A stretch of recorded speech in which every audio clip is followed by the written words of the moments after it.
साथियों, श्रीमान राहुल गांधी जी जो इस समय भारत की यात्रा पर निकले हैं, जम्मू कश्मीर के अंदर पहुंचते ही कांग्रेस के नेताओं ने जो पाप, जो अपराध किया है, उनके लिए श्री राहुल गांधी जी को माफी मांगनी पड़ेगी। कांग्रेस के वरिष्ठ नेता और श्री राहुल गांधी जी के सहयोगी, उनके पारिवारिक मित्र दिग्विजय सिंह जी ने जिस प्रकार भारतीय सेना और भारतीय वायुसेना के बहादुर जांबाज वीरों के शौर्य, पराक्रम, अदम्य साहस और कर्तव्य परायणता पर जो सवाल उठाए, वो बहुत ही दुर्भाग्यपूर्ण है। राहुल गांधी जी की इस भारत यात्रा में दिग्विजय सिंह जी ने जम्मू कश्मीर के अंदर भारतीय सेना और भारतीय वायुसेना के बहादुर जांबाज वीरों का जो अपमान किया, यह नाकाबिले बर्दाश्त है। इसको किसी सूरत में भी बर्दाश्त नहीं किया जा सकता। भारतीय सेना हो, जम्मू कश्मीर पुलिस हो, हमारे पैरामिलिट्री फोर्सेस के जवान हो, या हमारी वायुसेना हो, या हमारी इंडियन नेवी हो, हमारी सेनाओं के बहादुर जवानों ने बलिदान देकर जम्मू कश्मीर में पाकिस्तान प्रायोजित आतंकवाद से जंग लड़ी है। कितने हमारे सेना के और अन्य जो हमारे air force, Jammu Kashmir police, paramilitary forces के जवानों ने पाकिस्तान प्रायोजित इस आतंकवाद से लड़ते लड़ते वीर गति प्राप्त की है। पूरा देश अपने इन वीर बलिदानी, अपने बहादुर जांबाज वीरों को नमन करता है, सल्यूट करता है अपने वीरों की देशभक्ति को। लेकिन कांग्रेस के नेताओं ने देश का अपमान किया है, भारत माता का अपमान किया। जो सर्जिकल स्ट्राइक पाकिस्तान के कब्जे वाले जम्मू कश्मीर के अंदर हुई, उड़ी हमले के बाद भारतीय सेना ने पाकिस्तान के कब्जे वाले जम्मू कश्मीर में घुसकर आतंकवादी ठिकानों को ध्वस्त किया। पूरी दुनिया ने भारतीय सेना के जांबाज वीरों के शौर्य और पराक्रम को सल्यूट किया। और कांग्रेस के नेताओं को सबूत चाहिए। पुलवामा के आतंकी हमले के बाद भारतीय वायुसेना ने पाकिस्तान के अंदर घुसकर बालाकोट के अंदर एयर स्ट्राइक की। पूरी दुनिया ने वह नजारा देखा कि भारतीय वायुसेना की ताकत, और पाकिस्तान के बालाकोट के अंदर आतंकवादियों के ध्वस्त शिविरों को पूरी दुनिया ने देखा। लेकिन कांग्रेस के नेताओं को सबूत चाहिए। कांग्रेस पार्टी ने हमेशा देश के साथ गद्दारी की है। श्री राहुल गांधी जी को माफी मांगनी पड़ेगी। जो भारत माता की पीठ पर कांग्रेसियों ने बार बार खंजर घोंपे, बार बार हमारे जांबाज वीर सैनिकों का अपमान कांग्रेस पार्टी ने किया है, जिसके लिए श्री राहुल गांधी जी को माफी मांगनी पड़ेगी। ये वही दिग्विजय सिंह है जिनको कभी भगवा में आतंकवाद नजर आता है, जिनके लिए ओसामा बिन लादेन जैसा खूंखार आतंकवादी उसको ये जी और साहब करके बुलाते हैं। बटला हाउस आतंकवादी, वहां जो मारे के जो एनकाउंटर हुआ है, उस पर सवालिया निशान लगाने वाले दिग्विजय सिंह जी की छत्र छाया में श्री राहुल गांधी जी भारत की यात्रा कर रहे हैं। इससे एक बात स्पष्ट है ये कांग्रेस की रणनीति का हिस्सा है कि पहले अपने वरिष्ठ नेताओं से देश के सेना के जवान जांबाज वीरों के खिलाफ जहर उगलो, और फिर राहुल गांधी जी आ जाएंगे ये कहने के लिए कि ये बड़ा रेडिकुलस है। राहुल गांधी जी 70 साल जो कांग्रेस ने पाप किए हैं, पूरा भारत जानता है। कांग्रेस पार्टी ने हमेशा आतंकवाद, अलगाववाद और पाकिस्तान की मानसिकता रखने वाले तत्वों से हमदर्दी जताई है। कांग्रेस के कारण देश का विभाजन हुआ। कांग्रेस की मेहरबानी से जम्मू कश्मीर के एक बड़े भूभाग पर 1947 में पाकिस्तान ने गैर कानूनी तरीके से कब्जा किया। माफी मांगनी चाहिए राहुल गांधी जी को कि उनकी पार्टी और उनके परिवार के जो नेता प्रधानमंत्री थे, उनकी गलतियों के कारण देश का भी विभाजन हुआ और जम्मू कश्मीर के और लद्दाख के बड़े भूभाग पर पाकिस्तान ने गैर कानूनी तरीके से कब्जा किया। इसके लिए श्री राहुल गांधी जी को माफी मांगनी पड़ेगी। श्री राहुल गांधी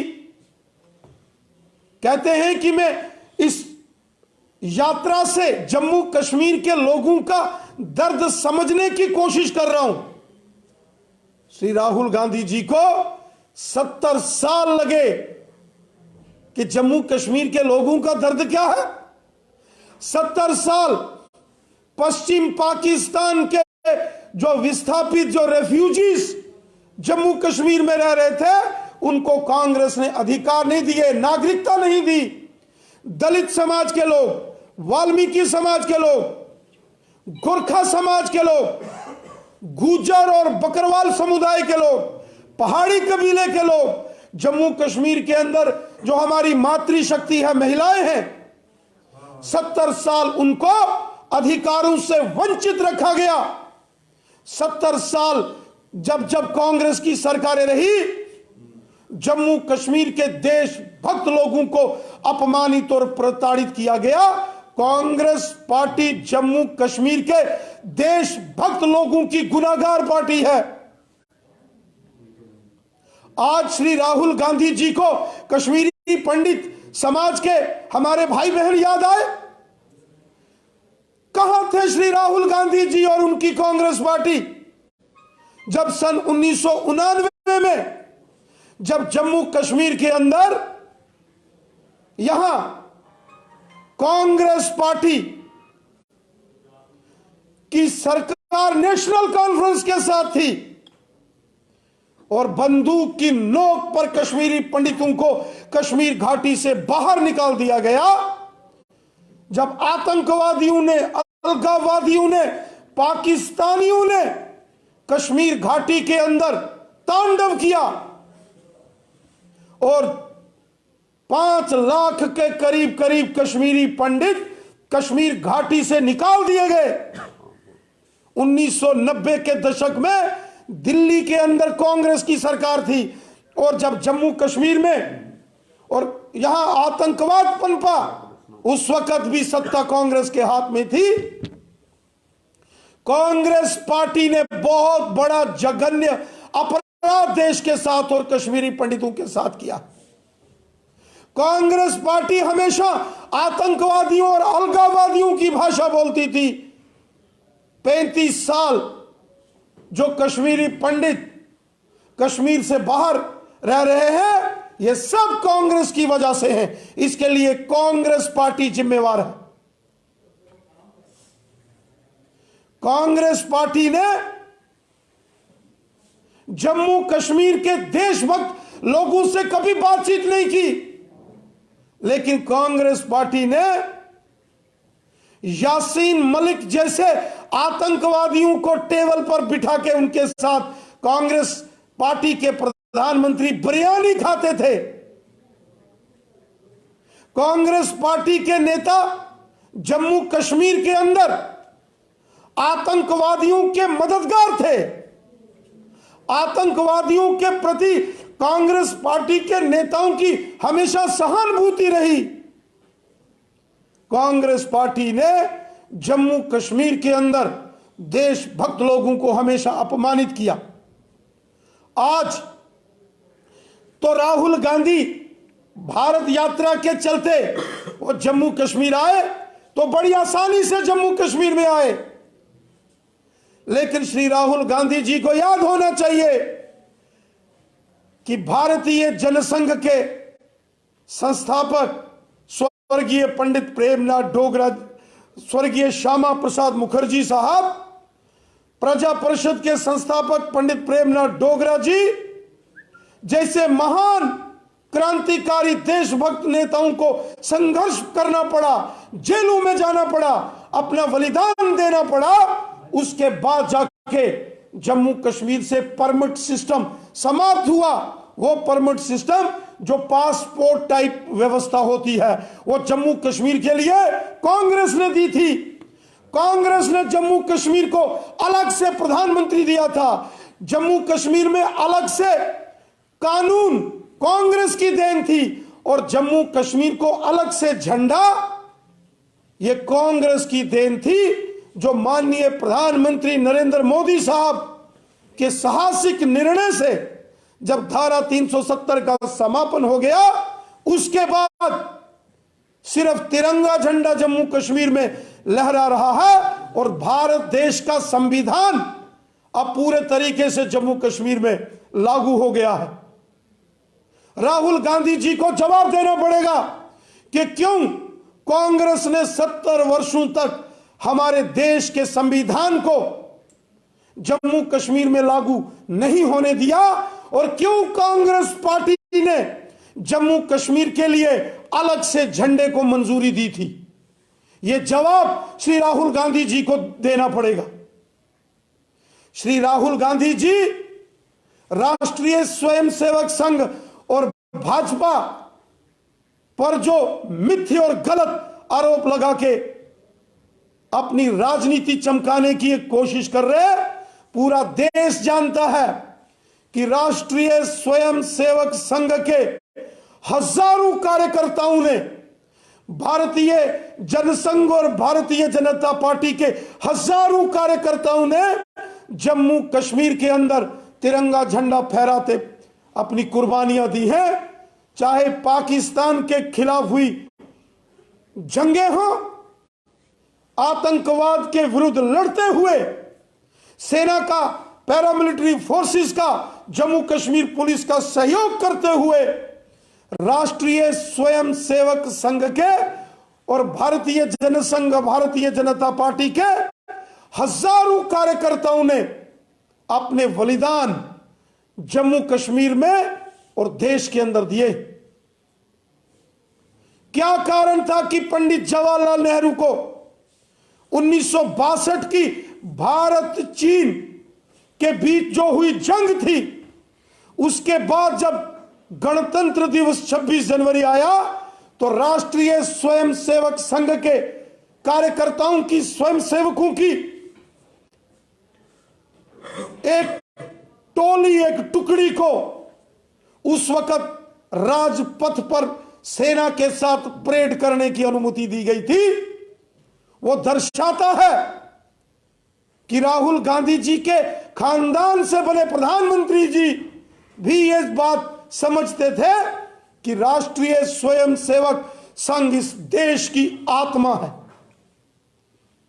संघ के और भारतीय जनसंघ, भारतीय जनता पार्टी के हर एक कार्यकर्ता, हर एक स्वयंसेवक के दिल में हिंदुस्तान बसता है।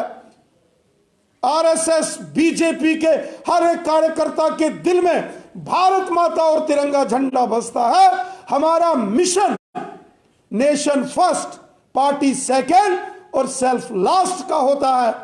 हमारा हर एक कार्यकर्ता अपनी मातृभूमि, अपने देश से प्यार करता है। हमारा हर एक कार्यक्रम भारत माता की जय से शुरू होता है और वंदे मातरम से समाप्त होता है। श्री राहुल गांधी जी, माननीय प्रधानमंत्री नरेंद्र मोदी साहब ने जो जम्मू कश्मीर के अंदर जो लोगों को अपने सीने से लगाया है, जम्मू कश्मीर के लोगों का अगर दर्द किसी ने समझा है तो वो हमारे यशस्वी प्रधानमंत्री नरेंद्र मोदी साहब हैं। आज जम्मू कश्मीर में धारा 370 के समापन के बाद जम्मू कश्मीर में भारत का संविधान है। आज जम्मू कश्मीर में सिर्फ तिरंगा झंडा है। आज जम्मू कश्मीर में चाहे पश्चिम पाकिस्तान के रेफ्यूजी हों, पीओजेके के रेफ्यूजीज हों, दलित समाज के लोग हों, वाल्मीकि समाज, गोरखा समाज के लोग हों, महिलाएं हों, गुजर बकरवाल समुदाय के लोग हों, पहाड़ी कबीले के लोग हों, समाज के हर हैं, एक भारत श्रेष्ठ भारत का मिशन लेकर जो मोदी साहब काम कर रहे हैं, इससे भारत मजबूत हुआ है, इससे देश मजबूत हुआ है। और सबका साथ, सबका विकास, सबका विश्वास, इस मिशन के साथ नरेंद्र मोदी साहब ने जो काम किया है, हिंदू, मुस्लिम, सिख, ईसाई आज मिलकर सब रह रहे हैं जैसे हों भाई भाई। हम सब भाई भाई हैं। ये देश हमारा है, ये हमारी मातृभूमि है और हम सबको एक परिवार की तरह मिलकर रहना है। इसके लिए हमारे देश के यशस्वी प्रधानमंत्री मोदी साहब ने काम किया है। कांग्रेस पार्टी और श्री राहुल गांधी जी अपने गिरेबान में झांक के देखें कि जो लोग उनके दाएं बाएं घूम रहे हैं, वो सुश्री महबूबा मुफ्ती साहिबा हो या नेशनल कॉन्फ्रेंस के बड़े लोग हों, श्री राहुल गांधी जी को अपने गिरेबान में झांक के देखना चाहिए कि जो पीडीपी और जो नेशनल कॉन्फ्रेंस के नेता उनके दाएं बाएं इस यात्रा में घूम रहे हैं, इन्होंने कितनी नफरत जम्मू कश्मीर में फैलाई।